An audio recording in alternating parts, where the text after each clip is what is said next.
Bonjour à tous et bonne année, c'est Blad, j'espère que vous allez bien. Moi je suis enrhumé, ça s'entend, mais je suis très heureux d'être ici chez Cicerone une nouvelle fois pour vous présenter une voiture absolument bestiale, un véritable monstre. J'ai nommé la Mercedes AMG GT de 2018, c'est parti.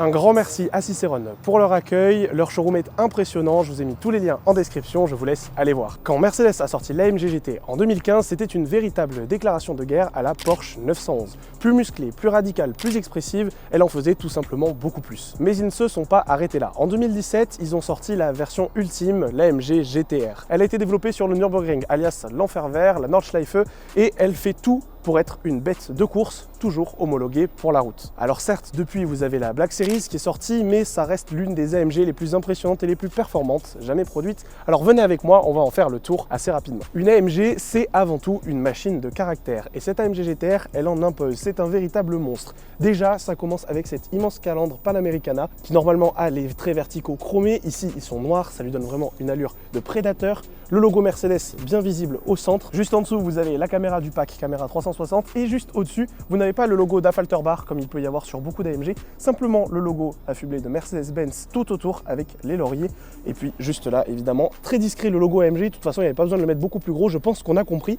Juste en bas, vous avez une lame qui est en plastique noir brillant et ces bouches béantes gigantesques avec les radiateurs pour refroidir le système de refroidissement de la voiture. Ici, vous avez également des passages d'air pour guider l'air autour de la voiture donc, et vous en avez même encore sur les côtés, on ira les voir un petit peu plus tard. Et puis, particularité donc de cette AMG GTR, qu'elle hérite de la SLS AMG dont elle descend assez indirectement, c'est cet immense capot qui ici abrite un V8 de 4 litres développant 585 chevaux. On y reviendra un petit peu plus tard.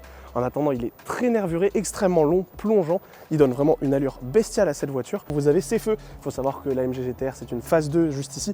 Et donc du coup, vous avez la nouvelle signature lumineuse un petit peu en boomerang ici, avec les 3 blocs indépendants de LED au-dessus et les 3 blocs indépendants pour les pleins phares juste en bas. Et pour clôturer l'ADN de voiture de course, alors certes, vous avez une lame ici, vous en avez de part et d'autre également sur les côtés qui sont plutôt du consommable sur circuit, mais vous avez une partie juste ici dans la bouche béante qui est totalement active. Vous avez des volets ici qui vont s'ouvrir en fonction du mode de conduite et de la vitesse à laquelle vous roulez. Donc ça appuie encore plus cette histoire d'ADN et on le voit tout autant sur le côté, venez avec moi. Comme je vous disais donc, sur le côté, on voit encore plus la longueur de ce capot par rapport à l'arrière qui est vraiment ramassé. Pour se concentrer déjà un petit peu plus sur la partie avant, vous avez ces énormes jantes, 19 pouces à l'avant, 20 pouces à l'arrière, c'est des jantes forgées qui abritent des disques carbone céramique, on les reconnaît avec l'étrier jaune qui les pince. Et puis vous avez évidemment Pilos Sport Cup 2 pour bien accrocher quand les pneus sont vraiment chauds pour la piste, c'est parfait, les ailes sont élargies pour les accueillir et juste derrière vous avez cette sortie d'air, cet extracteur siglé V8 biturbo avec ce petit travail ici sur cette lame, c'est extrêmement joli et évidemment c'est fonctionnel, on n'a pas de fausse prise d'air ici sur cette voiture. Rétroviseur en carbone, alors le truc qui est dommage c'est que par rapport à la SLS on perd les portes papillons, quoique la Roadster ne les avait pas, mais pour le coup ça reste quand même une très très jolie voiture avec le toit en carbone également qui fait partie du pack, les jantes en 20 pouces donc comme je l'ai dit et ces hanches vraiment très très larges que vous verrez encore mieux sur la partie arrière. Et puis donc sur ce côté avec le soleil qui commence à disparaître un petit peu d'ailleurs, on voit vraiment les reflets qui sont créés par cette peinture, l'argent Iridium Shape, elle est magnifique, elle est mate, elle fait vraiment ressortir toutes les lignes, les galbes, les creux, c'est vraiment hyper joli. Mais le clou du spectacle c'est vraiment l'arrière, comme je vous le disais, il est ultra profilé, cette silhouette fastback, c'est hyper impressionnant, la largeur de cet arrière aussi c'est vraiment incroyable, ça lui donne un air vraiment agressif, sportif, tout comme ses feux extrêmement effilés qui datent quand même, faut le dire, de 2015, elle a pas pris une ride, vraiment c'est magnifique.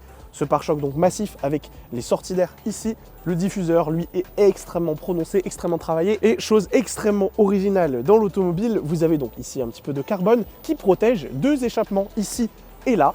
c'est assez rare et vous avez un troisième échappement central, le principal ici siglé AMG. Autre spécificité de l'AMG GTR, c'est ici la sortie d'air qui est présente juste là. Ici vous avez le lettrage AMG GTR avec le R en jaune pour rappeler les étriers de frein. Et puis vous avez cet immense aileron en carbone entièrement d'une seule pièce avec des espèces de courbures ici, les lignes pour rappeler les lignes du capot et les lignes du toit, c'est incroyable, je trouve ça super joli avec les ailettes, elles également en carbone. Il génère un appui assez impressionnant et il est notamment réglable avec les vis qui sont juste ici en fonction de la typologie du circuit sur lequel vous allez. Bon, vous commencez à avoir l'habitude, c'est bon pour l'extérieur, on va aller voir l'intérieur, mais avant ça, je tiens quand même à remercier une nouvelle fois Cicerone pour leur accueil et leur confiance. C'est vraiment hyper sympathique de leur part de me laisser à disposition des voitures de la sorte aussi exclusives et de me permettre de vous les montrer autant en détail.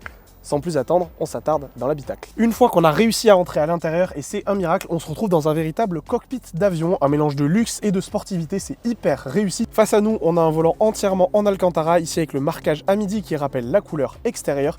Ici, les deux boutons pour pouvoir sélectionner les modes de conduite et différents aspects de la voiture. Les palettes derrière, plus, moins pour la boîte automatique à 7 rapports double embrayage.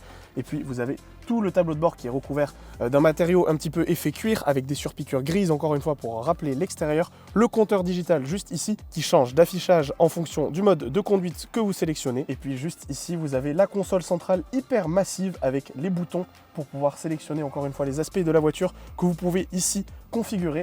Ici le levier de vitesse qui rappelle la SLS AMG de manière assez frappante. Les 4 aérateurs juste là avec le carbone, du carbone d'ailleurs qui est présent un petit peu partout, ici au cœur de la console centrale notamment. Et enfin, le bouton phare de l'AMG GT-R, c'est le bouton ici qui gère le traction control pour pouvoir gérer au millimètre la traction que vous voulez avoir sur le circuit. Globalement, c'est vraiment un cockpit d'avion, c'est hyper impressionnant. On est assez à l'étroit, les sièges sont assez serrés, ils maintiennent bien, cuir Nappa, Alcantara, comme d'habitude chez AMG, c'est les baquets que l'on connaît, ils sont évidemment électriques et ils sont également chauffants avec les boutons que vous avez juste ici. Encore une fois, rappel à l'aviation avec les warnings et également la caméra panoramique, le grand écran sur lequel va donc s'afficher la caméra qui peut se contrôler avec le pad au centre du MBUX que l'on connaît bien. Et puis sinon, en termes de praticité, on repassera. Les bacs de porte sont assez petits, la boîte à gants est assez petite et derrière, vous avez un petit peu d'espace derrière les sièges, mais rien du tout. Juste par contre, un coffre qui est un peu plus volumineux. Forcément, le moteur est à l'avant. Mais sinon, on est relativement bien installé dans cette AMG GT. D'ailleurs, ça me laisse penser, qu'est-ce que vous préférerez entre cette voiture ou une Porsche 911? Alors plutôt GT3 du coup pour s'orienter circuit. Dites-moi dans les commentaires, ça m'intéresse. Petit détail que j'ai oublié d'ailleurs tellement il y en a, vous avez le système audio Burmester juste là et sous votre coude, vous avez le logo Affalterbach qui n'est donc pas présent pour le coup sur le bout du capot, le logo donc d'AMG. Mais sinon, c'est à peu près tout en termes de détails. Moi, la seule chose que je vais regretter à la limite, c'est l'absence de ciel de toit en Alcantara parce que très vite, du coup, avec les casques sur circuit, vous risquez d'user le tissu. Mais je pense que ça doit exister en option, ou en tout cas avec Mercedes Manufacture, ça doit être possible. Juste avant de vous faire écouter le son, il est quand même temps de regarder la cathédrale, l'orgue, devrais-je dire, qui est juste sous cet immense capot. Ici, vous avez donc le V8 4 litres biturbo qui développe 585 chevaux avec les deux turbos qui sont ici au centre du V. Vous avez également 700 Nm de couple. Tout ça, ça catapulte l'AMG GTR aux 100 km/h en 3 secondes 6 et jusqu'à 318 km/h, vitesse assez impressionnante pour tout l'aéro qu'elle embarque. Et comme d'habitude, les moteurs AMG sont signés par celui qui l'a construit à la main. Ici, c'est Burak Akar, fabriqué donc en Allemagne dans les usines Mercedes.